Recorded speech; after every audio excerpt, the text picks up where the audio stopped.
살아계신 하나님 아버지, 믿음을 세웁니다. 하나님을 향해 나아갑니다. 예배를 방해하고 내 마음의 불편함과 염려 때문에, 또 몸의 고통 때문에 말씀을 듣지 못하게 하는 모든 방해가 예수의 이름으로 떠나가게 하여 주시고, 오직 하나님만을 바라고 하나님만을 예배하고 내가 들어야 될 생명의 말씀을 내 영혼에 새기는 거룩한 은혜로운 시간 될 수 있도록 성령님 인도하여 주시옵소서. 전하는 자의 입술과 마음과 영과 생각을 주장하여 주시고, 듣는 모든 성도님들의 밭이 평강이 있으며 옥토가 될 수 있도록, 열매 맺을 수 있도록 주님 주장하여 주시옵소서. 예수님의 이름으로 기도하옵나이다.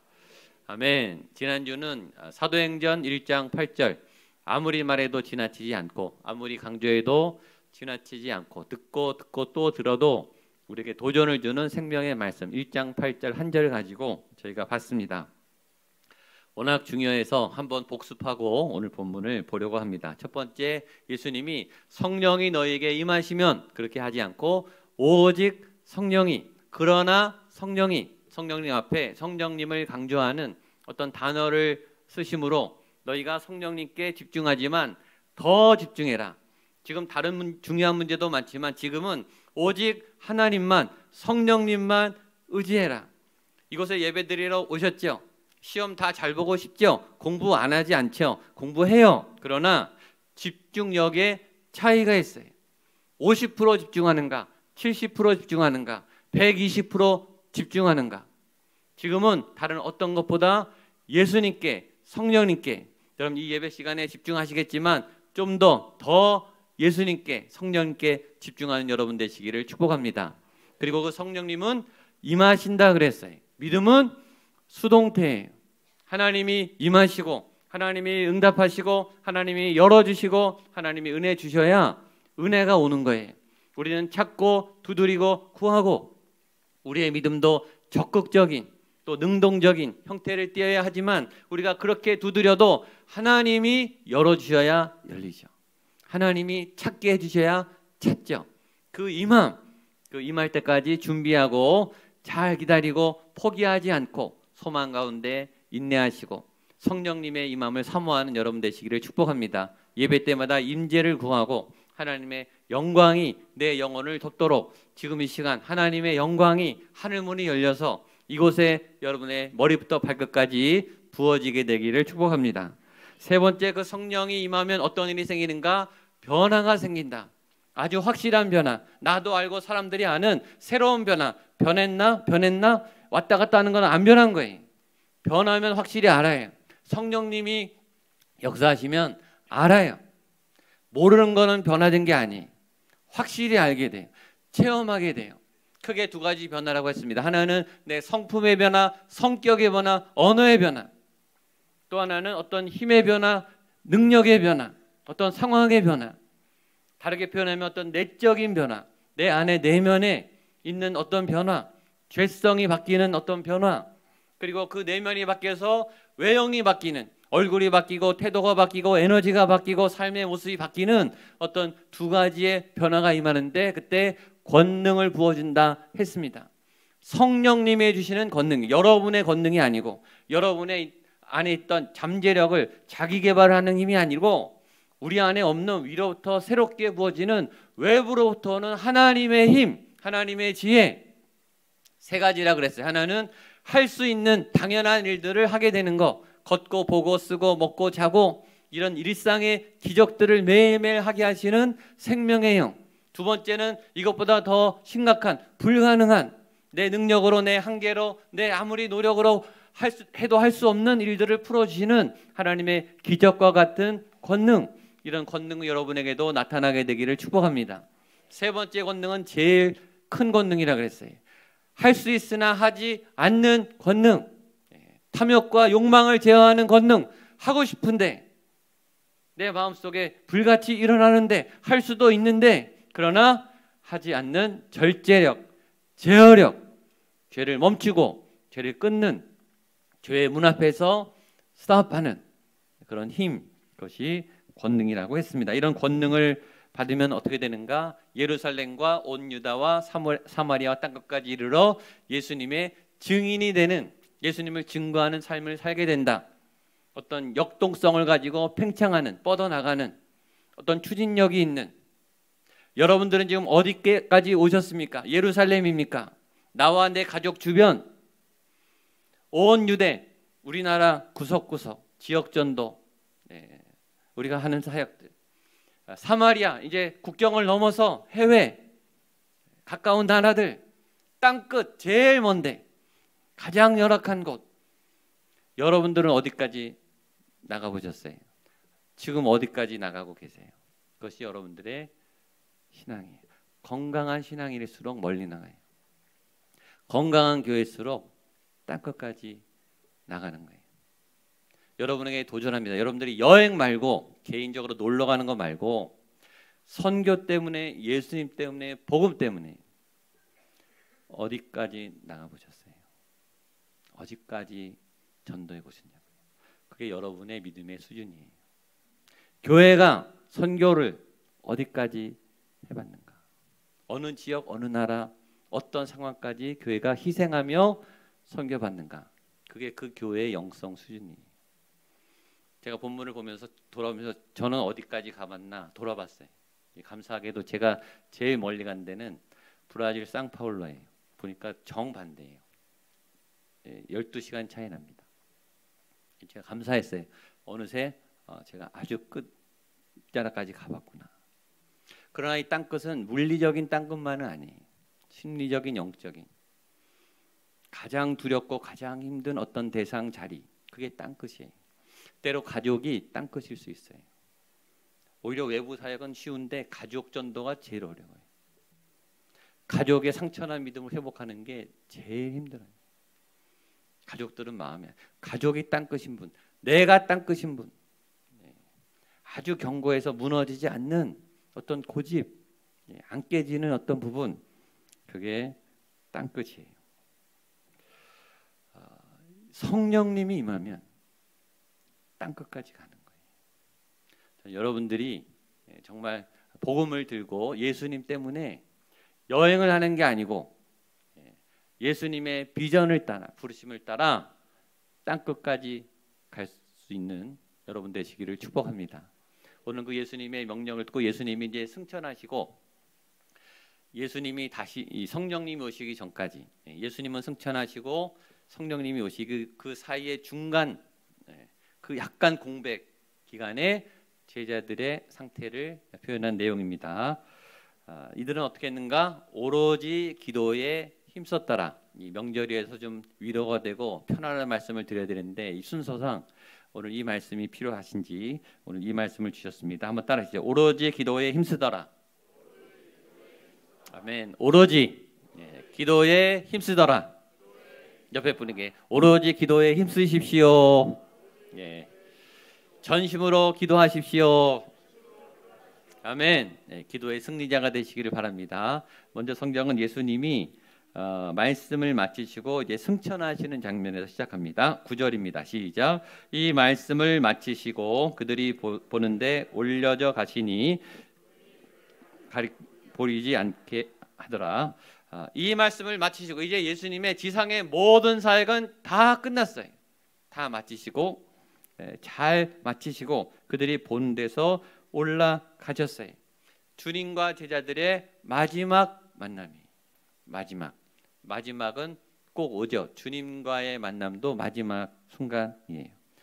주님의 부르심으로 처음 만나서 3년간 정말 제자들의 인생이 완전히 2000년이 넘도록 회자될 만큼 아주 폭풍 같은, 정말 상상할 수 없는 수많은 경험을 3년 안에 했죠. 아마 제자들의 인생에 가장 감격스러운, 가장 인생의 획을 긋는 획기적인 만남이었겠죠. 그리고 이제는 그 위대한 만남은 위대한 헤어짐으로, 위대한 떠남으로 이어집니다. 교회란 모이는 공동체, 만남의 공동체이면서 교회란 떠남의 공동체, 헤어지는 공동체, 이것을 반복하는 게 교회예요. 지금 모이셨죠? 또 헤어지시죠. 반복해요. 무엇을 만나야 하는가? 교회 오면 어떤 공동체, 교회 공동체는 무엇을 만나는 공동체인가? 처음에 하나님을 만나는 공동체죠. 여러분 교회 와서 하나님을 안 만나면 그건 교회가 아니에요. 그건 그냥 모임이죠. 일반 모임. 교회에 와서 하나님을 만나는 게 제일 중요해요. 오늘 하나님을 만나게 되시기를 축복합니다. 예수님을 만나고 성령님을 만나고 체험하고 머리로 만나는 게 아니라 가슴으로, 영으로, 온 몸으로, 삶으로 예수님을 만나십시오. 두 번째는 하나님의 사람들을 만나요. 예배자들을 만나고 우리 구역 식구들을 만나고 우리 사역팀들을 만나고 교사를 만나고 선생님들을 만나고 동역자를 만나고 좋은 목회자를 만나고 좋은 교회, 좋은 만남, 좋은 믿음의 사람들, 만나기만 해도 든든한 중보기도자들, 기도를 부탁할 수 있는 하나님의 사람들 잘 만나게 되시기를 축복합니다. 세 번째, 누구를 만날까요? 세 번째, 여러분을 새롭게 만나셔야 돼요. 하나님 안에서 내가 아는 나가 아닌 하나님이 알려주시는 새로운 나는 얼마나 연약한지, 얼마나 죄인인지 은혜 받으면 검붉은 내 죄악이 시나리오 이 파노라마처럼 쫙 펼쳐져요. 내가 얼마나 이기적이고 얼마나 잔인하고 얼마나 못돼 먹었는지 하나님의 말씀에 비치면 저 여러분 안에 있는 숨은 어둠이 다 들통나요. 들통나는 게 은혜예요. 회개하는 게 은혜예요. 근데 그런 못돼 먹은 나만 만나는가? 아니에요. 예수님이 사랑한 나, 예수님이 왜 목숨을 걸고 자기를 죽이시면서 우리를 구원하셨을까? 그만한 여러분의 가치가 있으니까. 여러분 안에 하나님의 형상과 하나님의 소망이 있어요. 교회 오셔서 내가 얼마나 소중한지, 내가 얼마나 신묘막측하게 귀한 사람인지, 예수님이 나를 얼마나 아끼시고 얼마나 대단하게 생각하는 존재감을 회복해야 돼요. 존재감. 그 예수님이 나와 얼마나 친해지고 싶어 하는지, 여러분 그런 위대한 인물들이십니다. 그리고 거기서 여러분의 길을 만나야 되죠. 내가 왜 태어났고 나는 어디를 향해 가야 하고 내가 죽기 전에 어떤 삶을 살아야 할지에 대한 소명을 만나셔야 돼요. 그래서 그 소명을 만나서 그래서 나가는 거죠. 길을 떠나는, 세상으로 나아가는, 삶의 전쟁터로 나아가는, 가정으로, 직장으로, 또 일터로, 또 여러 동네로 나가는, 떠나는 현장, 잘 떠나는 공동체. 그 떠남이 일상을 넘어서 이제는 사역으로 교사를 하고 찬양대를 하고 봉사를 하고 교회 안의 봉사가 교회 밖의 봉사로 확대되고, 그러다가 아울리치도 가고 선교도 가고 지역사회 봉사도 가고 미션 캠도 가고 그러다가 선교사도 가고, 그렇게 가는 거예요. 그게 떠나는 공동체. 모이기만 하고 먹기만 하면 비만이 걸려요. 그건 병든 교회예요. 안 나가는 교회, 안 떠나는 교회, 그건 병든 교회예요. 이런 생각을 여러분 한번 해보세요. 내가 한 교회 평생 있는 게 정말 건강한 건가? 도전해 보세요. 그게 건강한 걸 수 있고 병든 거일 수도 있어요. 나는 왜 우리 교회를 못 떠나나? 상황 때문이 아니라 사명 때문에. 교회는 흩어지는, 떠나는 교회 공동체예요. 나는 왜 나가지 못하는가? 나는 뭐에 묶여 있는가? 나는 왜 땅끝까지 가지 못하는가? 무엇이 나를 막고 있는가? 를 오늘 도전하게 하는 말씀이죠. 주님도 떠나셨어요. 지상을 떠나셔서 하늘로 올라가시는데 사명을 다 완수하셨죠. 주님은 끝이 좋아요.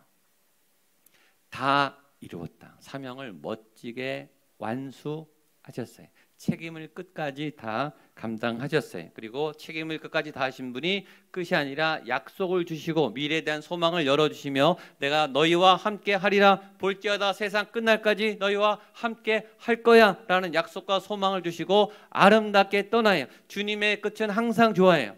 그러하듯이 주님을 믿는 여러분의 마지막도, 여러분의 마지막 헤어짐도 아름답게 풍성하게 거룩하게 되기를 축복합니다. 싸우며 헤어지지 않게 되기를 축복합니다. 좀 얼굴이 불편하고 얼굴이 붉어지더라도 갈 때는 잘 보내야죠. 잘 헤어지셔야 돼요. 그게 영성이에요. 잘 떠나게 하는 공동체. 그때 그 예수님은 제자들이 보이는 데서 공개적으로 올라갔습니다. 9절입니다. 시작. 이 말씀을 마치시고 그들이 보는데 올려져 가시니 구름이 그를 가리어 보이지 않게 하더라. 뭐 있죠? 그들이 보는데 몰래 몇 명에게만 은밀히가 아니고 주님은 공개적으로 다 보는데, 이렇게 다 보는 눈이 많은데 공개적으로 그냥 올라가셨어요. 주님의 탄생은 공개적이지 않았어요. 은밀했어요. 극소수 몇 명만 봤어요. 베들레헴에 사는 몇 분만 탄생을 봤어요. 주님의 탄생은 왜 비밀이었을까? 30세 때부터 공생애가 시작되니까. 그 전에는 하나님이 감추시고 비밀이 사람의 경험을 하게 하셨죠. 예수님은 새벽 미명에 은밀히 기도하셨고 그 기도는 성경에 기록되어 있지 않아요. 하나님과의 어떤 은밀한 기도, 예수 그리스도의 숨은 사역들, 그런 기록들은 기록되지 않고 감춰져 있는 것도 있어요. 그러나 예수님은 공생애를 시작하시면서부터는 당당하셨어요. 꺼리낌이 없으셨어요. 그리고 공개적으로 두려울 게 없으시고 거칠 게 없으시기 때문에 주님은 공개적으로, 그분이 전능자시고 주인인데 뭐 무서울 게 뭐가 있어요? 두려울 게 뭐가 있어요? 누구를 눈치 보겠어요? 다시 오실 주님 역시 어떻게 올까요? 공개적으로 와요. 우리 마태복음 보겠습니다. 24장 30절입니다. 시작. 그때 인자의 징조가 하늘에서 보이겠고 땅의 모든 족속들이 통곡하며 그들이 인자가 구름을 타고 능력과 큰 영광으로 오는 것을 보리라. 이 말세 때는요 더 공개적으로 와요. 온 세계 민족과 땅의 모든 족속이 보리라. 온 천하에 공개적으로 다 보게 오겠다는 거예요. 주님의 당당함, 주님의 그런 아주 승리로운 그 당연함, 기계, 강함, 그 주님이 지금 공개적으로 올라가세요. 성경을 보면 주님이 비굴하거나 움츠리거나 주눅들거나 겁먹거나 초조해하거나 그런 거 본 적 있으세요? 딱 한번 겟세마네에서 살짝 멈칫하셨어요. 살짝. 그러나 그것도 오래 걸리지 않았어요. 그 짐은 온 인류의 모든 죄의 짐이기 때문에 무겁죠. 그때 딱 한 번. 그때 말고는 예수님은요 거침이 없어요. 그냥 쭉쭉 걸어가세요. 그냥 당당히 말하세요. 얼마나 호탕하신지. 그분은 왜 공개적으로 올라가셨을까? 왜 보이시면서 올라가셨을까? 9절 한 번 더 읽겠습니다. 시작. 이 말씀을 마치시고 그들이 보는데 올려져 계시니 구름이 그를 가리어 보이지 않게 하더라. 그분이 왜 보여지시고 올라가셨을까? 상상을 해보면 이해돼요. 지금 이 선상에서 예수님이 이렇게 그냥 올라가신 거죠. 여러분이 그 현장에 있었다면, 요새 막 영화 기술이 뭐 대단해서 이 아이맥스 영화 가서 보면은 웅장하죠. 근데 그건 영상이죠. 그러면 실제 예수님의 승천을 봤다면, 거기에 있었다면 제자들이 얼마나 충격적으로 황홀했겠어요. 그렇죠? 제자들의 믿음이 어떻게 됐을까요? 역시 이분이 하나님이 맞구나. 이분이 전능하신 메시아. 내가 제대로 믿었구나. 이분이 틀림없구나. 이분이 우리를 지켜주시겠구나. 이분이 약속을 반드시 이루시겠구나. 이분이 심판주로 오시겠구나 라고 하는 믿음의 확신이 온 몸과 마음에 완전히 새겨졌겠죠. 언제까지요? 죽을 때까지 새겨졌겠죠. 그 그림은 이건 자기 거예요. 자기 몸에 마음에 새겨진 자기 재산이. 믿음의 체험은 그렇게 중요한 거예요. 여러분, 믿음은 체험이 중요한 거예요. 체험은요 평생 가고 다시 기억해도 같이 전율이 일어나요. 예수님이 제자들에게 마지막 선물로 예수님의 승천의 그 현장에 있으므로 예수님에 대한 확신이 흔들리지 않도록 강하게 거기에 메모리 칩을 박아놓은 거예요. 영적으로 기억하라고. 여러분 고향에 가시죠. 고향에 가시면 기억이 나는 게 있죠. 고향 냄새, 고향의 맛, 어머니 손맛, 친구들의 그런 정치들, 왜 고향에 가서 느끼세요? 그게 우리의 몸에 새겨져 있어요. 가면 저절로 나와요. 사투리 잊어버리신 분도 고향 가면 막 나오시더라고요. 엄마의 손길, 고향의 내 추억, 그건 내 거거든요. 그건 누구도 못 뺏어요. 유대인들은 어린아이들 성경교육 시킬 때 말씀에 토라에 꿀을 바른다고 하죠. 그 꿀을 핥아먹게 해요. 왜죠? 말씀이 달구나. 말씀이 맛있구나. 말씀을 막 달려가게 말씀을 친근감 있게 몸에 교육을 시키는 거예요. 손목에 매요 말씀을 유태인들. 그래서 하루 종일 말씀을 보면서 움직여요. 머리에 매고. 그러니까 말씀과 살아가는 삶을 몸에 평생 체득하는 거예요. 체험적 신앙. 우리 예수님이 제자들에게 마지막으로 가면서 평생 잊을 수 없는 아주 강력한, 잊고 싶어도 잊혀지지 않는 강력한 영적 선물을 주고 계시는 거예요. 왜냐하면 이제 제자들이 예수님 없이 살아야 돼요. 로마의 환란과 핍박을 견뎌야 돼요. 그러면서 살아남은 게 아니라 교회를 세워나가야 되거든요. 아주 상상할 수 없는 고통이 시작됩니다. 그때 고통을 이길 수 있는 힘은 비전이, 소망, 꿈. 우리에게 예수님이 계시지. 이겨낼 수 있는 힘을 주시지. 극복할 힘을 하나님이 도와주시지. 여러분 어려울 때일수록 꿈을 잊어버리시면 큰일 나요. 꿈이 잊어버리면 다 무너져요. 소망이 있어야 돼요. 고난을 참아낼 힘들은 소망이 있는 거예요. 지금 여러분들이 견뎌낼 수 있는 이유는 하나님이 이 기간이 어느 정도 지나면 해결해 주심을 믿기 때문이, 그런 소망의 사람들 되시기를 축복합니다. 그렇게 황홀하게 정신을 놓고 그 예수님의 그 마지막 선물, 마지막 승천의 광경에 황홀해서 빠져 있는데 그때 한 음성이 들립니다. 10절 11절 시작. 올라가실 때 제자들이 자세히 하늘을 쳐다보고 있는데 흰옷 입은 두 사람이 그들 곁에 서서 이르되 갈릴리 사람들아 어찌하여 서서 하늘을 쳐다보느냐. 너희 가운데서 하늘로 올리우신 이 예수는 하늘로 가심을 본 그대로 오시리라 하였느니라. 쳐다보는데 안 보일 때까지 보는 거예요. 얼마나 황홀하겠어요. 이 여운이 남잖아요. 여운이. 그렇죠? 그렇게 보고 있는데 목소리가 갈릴리 사람들아 왜 하늘만 쳐다보느냐. 하늘 그만 봐 이거죠. 하늘 그만 쳐다봐. 그리고 현실로 돌아가. 그렇게 말한 거예요. 이 하나님의 음성이, 하나님의 영광 예수 그리스도의 승천의 그 아름다운 감격 가운데 언제까지 취해 있을 것이냐. 이 은혜를 가지고 현장으로 돌아가. 변화산에서 예수님의 영광을 처음 본 제자들이 예수님이 거의 자기들하고 비슷하게 다니고 같이 먹고 하니까 거의 비슷하게 생각했다가 예수님이 하늘의 영광의 옷을 입은 변형체가 되시자마자 완전히 엎드려서 난리가 났어요. 그리고 초막셋을 짓고 뭐라 그랬죠? 안 내려갑시다. 내려가지 맙시다. 우리 여기서 그냥 오래오래 예수님과 영원히 삽시다. 은혜 잘못 받으면 현실을 도피하게 돼요. 주일날 예배 은혜가 좋으면요 월요일날 직장 가기 힘들어요. 월요일날 시험 보러 가기 힘들어요. 은혜 받으면 그냥 계속 예배만 드리고 싶어요. 수련회 가서 큰 은혜를 받고 부흥회 가서 기도원 가서 막 은혜 받잖아요. 집으로 오기 싫어요. 그냥 거기 계속 있었으면 좋겠어요. 근데 그것은 주님의 뜻이 아니라는 거예요. 너는 왜 하늘만 쳐다보느냐. 현실로 돌아가라.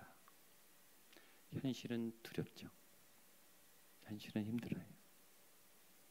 현실은 이 몸에 고통이 많죠. 그러나 그 말씀이 이 제자들을 깨웁니다. 무슨 말인가요? 그리스도의 영광을 보느냐. 고난도 봐야 된다. 영광은 봐야 돼요.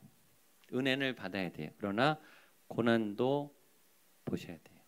어떤 분들은 또 고난만 봐요. 또 현실만 봐요. 땅만 봐요. 너무 세속적이, 너무 현실주의적이고 꿈이 없어요. 계산하는 대로만 살아요. 그것도 안 돼요.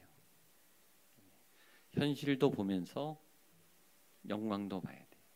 두 가지를 잘 균형 있게 하셔야 돼요. 그래서 제자들이 예루살렘으로 다시 돌아갑니다. 굉장히 중요한 말씀입니다. 12절 시작. 제자들이 감람원이라 하는 산으로부터 예루살렘에 돌아오니 이 산은 예루살렘에서 가까워 안식일에 거기. 이게 사실은 핵심 절입니다. 제자들이 예루살렘으로 돌아왔다. 여러분 제자들의 고향이 어딘지 아세요? 예루살렘입니까? 아니죠. 천사가 뭐라 그랬죠? 갈릴리 사람들아. 이 사람들의 고향은 갈릴리예요. 지금 왜 예루살렘에 왔죠? 예수님 때문에 온 거예요. 예수님이 예루살렘 입성을 하셔서 따라온 거예요. 근데 예수님이 떠났어요. 그러면 원래 어디 가야 되죠? 고향으로 가야죠. 그리고 예수님의 3년의 생애 공생의 터전도 다 그쪽이에요. 갈릴리. 가장 익숙하고 영적으로 충만하고 가족들이 있는 그 장소. 예수님도 지금 떠나셨는데 갈릴리로 가야 되는 성령님이 너희는 예루살렘을 떠나지 말고, 갈릴리 사람들아 왜 하늘만 모르냐, 현실로 돌아가라. 그 현실은 갈릴리가 아니라 예루살렘이었다는 거예요. 그리고 제자들은 그 말씀에 순종했다는 거예요. 이게 오늘 말씀의 포인트예요. 그런데 예루살렘이 어떤 곳이기에 돌아갔는가? 예루살렘은 굉장히 위험한 곳이, 일단 자기 집도 없고 자기 고향도 아니고 익숙한 사람도 없고, 갈릴리는요 깡시골이에요. 깡시골. 시골에 있는 아주 어줍지 않은 사람들이 지금 도시에 와가지고서 큰일을 지금 만난 거예요. 그리고 다 끝나서 이제 돌아가야 되는데 가지 말고 이 도시에 남아있으라는 거예요. 예루살렘에는 세 가지 위기가 있었습니다. 첫 번째는 예수님이 없었어요. 그 위대한 예수님이 지금 올라가서, 승천은 아름다우나, 그렇죠? 그 모습은 은혜로웠으나 현실은 냉정한 거예요. 예수님은 없는 거예요. 지금 예수님이 누구십니까? 그분이 구세해 주신대. 그분이 모든 답을 해주셨던 분인데 공격이 얼마나 많았어요. 그렇죠? 유대인들이 로마 시기 질투가 얼마나 많았는지. 가늠한 여인을 죽여야 됩니까? 어떻게 해야 됩니까? 죄 있는 자가 돌로 쳐라. 한 방에 제압하시잖아요. 거침이 없이 무리를 거르시고 혈류병 여인을 고쳐주시고 야이로의 딸을 살리시고 나사로를 살리시고 오병이어 먹을 거를 해결해 주시고 풍랑을 멈춰 주시고, 그게 다 예수님 덕분에 된 거예요. 그 예수님을 믿고 3년 동안 다 버리고 따랐던 그 예수님이 어느 날 갑자기 사라지셨어요. 얼마나 불안했겠어요. 뭐 질문할 때마다 거침없이 답을 줘요. 인생의 답을 주고 사회의 답을 주고 영적인 답을 척척 해내는 그 지혜로운 그 분이 사라졌다고요. 큰 위기죠. 두 번째 위기는 예루살렘에 있는 원수들이 살기등등하게 있다는 거예요. 예수님만 떠났지 다른 거는 상황이 해결 하나도 안 됐어요.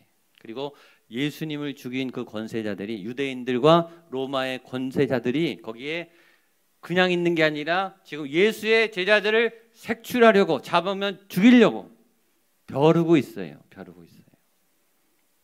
예수님을 왜 죽였는가? 영적 시기심 때문에. 나한테 지금 기도받으러 와야 되는데 예수님한테 다 가고, 나한테 신앙 상담을 하고 나를 통해 하나님을 만나야 되는데 다 예수님께 가고, 나한테 박수와 존경을 보내야 되는데 다 예수님을 향했던 그 시기심 때문에 예수님을 죽였기 때문에 잔당들 다 죽여야 돼요. 없애야, 씨를 말려야 자기들의 기득권이 안전하거든요. 그러니까 지금 수사하기 시작하는 거예요. 걸리면 죽는 거예요. 예수님을 죽인 이 사람들이 제자들 죽이는 건 더 쉬워요. 너무너무 위험한 상황이. 세 번째 위기는 예수님의 약속, 성령을 기다려라. 성령님이 누군지 몰라요. 그게 더 위기예요. 도대체 성령님이 어떻게 오시는지, 성령님을 어디서 만나야 되는지, 성령이 오면 우리가 권능을 어떻게 받고 어떻게 그 다음에 어디를 가야 되는지 전혀 정보가 없어요. 그냥 막연히 성령이, 여러분 뭔지 모르고 목숨을 걸고 기다려야 되는 이 상황은 얼마나 답답하겠습니까? 그러나 무조건 기다려야 되는 거예요. 예루살렘은 떠날 수도 없는 거예요. 그래서 이분들이 어떻게 했을까요? 그래서 다락방에 모인 거예요. 그냥 모인 게 아니고. 자, 마지막 12절, 13절, 14절입니다. 시작. 들어가 그들이 유하는 다락방으로 올라가니 베드로, 요한, 야고보, 안드레와 빌립, 도마와 바돌로메, 마테오 및 알페오의 아들 야고보, 셀롯인 시몬, 야고보의 아들 유다가 다 거기 있어 여자들과 예수의 어머니 마리아와 예수의 아우들과 더불어 마음을 같이하여 오로지 기도에 힘쓰더라. 아멘. 그래서 다락방에 모였어요. 여기서 제일 중요한 것은 14절입니다. 14절에 두 포인트가 있어요. 하나는 더불어 마음을 같이하여. 성경 있는 분들은 밑줄 치세요. 더불어 마음을 같이하여. 두 번째는 오로지 기도에 힘쓰더라. 따라서 더불어 마음을 같이하여. 오로지 기도에 힘쓰더라. 몸에 새기세요. 더불어 마음을 같이하여. 오로지 기도에 힘쓰더라. 아멘. 지금 우리가 모인 이유죠. 이 제자들과 사람들이 두 가지를 했어요. 하나는 함께 모였고요. 두 번째는 기도에 전념했습니다. 어떤 마음으로? 간절함으로. 기도 말고는 할 수 있는 게 하나도 없었어요. 기도 말고는 아는 게 없었어요. 아무것도 할 수 있는 게 없었어요. 아무 힘도 없고 어떤 정보도 없고 딴 데 갈 수도 없고 할 수 있는 건 기도였어요. 위험은 사방에 깔려 있었어요. 벼랑 끝에 왔어요. 갈릴리에 가도 업으로 가든지 이 영적인 일엔 지금 한계에 왔어요. 벼랑 끝에 선 거죠. 이 절박함이 기도의 칼날을 예리하게 하는 거예요. 절박함의 기도, 간절함의 기도.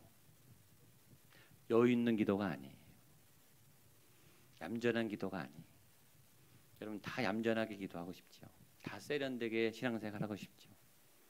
누가 울면서 기도하고 싶습니까? 누가 소리 지르면서 요란하게 기도하고 싶습니까? 근데 위기에 빠지면 비명이 나와요. 비명이 안 나온 건 여러분 아직 괜찮은 거예요. 눈물이 안 나오는 건 여러분 아직 괜찮은 거예요. 절박하면 눈물이 그냥 나와요. 폭포수 같은 눈물이 나와요. 부르짖게 간절해 보세요. 하나님을 향해 완전히 전심을 향하게 돼요. 이 전심의 기도가 뭘까? 전심으로 기도하는 마음은 뭘까? 이렇게 이미지를 찾다가 사진 한 장을 한번 찾았습니다. 저 분이 지금 온 힘이 어디 쏠려 있겠어요? 왼쪽 손끝이겠죠. 손끝. 이 사람이 있는 힘을 다해서 모든 자기의 몸의 에너지를 끌어모아서 손끝을 향해 있지 않겠습니까? 저거 놓치면 끝이에요. 다른 대안이 없어요. 이게 절박함이죠. 이게 전심이에요. 됐습니다. 그런 마음으로 기도했다는 거예요. 제가 전심의 기도, 전심의 예배는 저런 마음이에요. 플랜 B가 아닌 하나님 안 해주시면 내가 하지. 그건 전심의 기도가 아니에요. 오로지 기도할 수밖에. 근데 혼자가 너무 힘드니까 이제 같이 모인 거예요. 같이 모이니까 위로가 되고 그렇게 모이다 보니 일부러 모인 게 아닌데 그렇게 힘든 분들, 예수님을 계속 믿지만 소망 가운데 기다리는 그런 분들이 모였는데 120명이 모였고 어디에 모였어요? 마가의 다락방에 모인 거예요. 그게 처음 초대교회예요. 그게 교회의 시작이에요. 왜? 간절한 사람들이, 절박한 사람들이, 더 이상 땅에 소망이 없고 오로지 하나님만이 움직이셔야 되는 그 상황 속에서 간절함으로 기도해야 하는 사람들이 모여서 시작한 게 그게 교회예요. 그게 교회의 시작이에요. 여기 14절에 보면 여자들과 예수의 어머니 마리아와 예수의 아우들과 더불어 마음을 같이하여 오로지 기도에 힘쓰더라. 이들의 기도에는 여자가 있었어요. 무슨 얘기죠? 신분을 넘어섰어요. 기도는 차별이 없어요. 어린아이도 있었겠죠. 나라를 넘어섰어요. 외국인들도 있었어요. 그게 무슨 상관이? 기도는 차별이 없어요. 누구나 다 기도할 수 있어요. 누구나 다 성령의 은혜를 받을 수 있어요. 나이가 무슨 상관이며 신분이 무슨 상관이며 나라가 무슨 상관이며 빈부가 무슨 상관이겠어요. 예수님만을 기다리는데, 그리고 이렇게 기도할 때 성령님이 오셨죠. 하나님이 움직이세요. 어떤 기도? 간절한 절박함의 기도에. 전 여러분들의 기도에 하나님이 움직이게 되기를 축복합니다. 어떤 기도? 간절한 기도, 전심의 기도, 하나님만 구하는 그 기도에 성령님이 임하시고 하나님이 움직이시고 하나님이 열어주시고 하나님이 함께하시는 그런 은혜가 교회 위에 여러분 가운데 있게 되기를 축복합니다. 기도하겠습니다. 하나님 아버지, 그런 은혜가 우리 가운데 넘쳐날 수 있도록 성령님 역사하여 주시옵소서. 예수님의 이름으로 기도하옵나이다.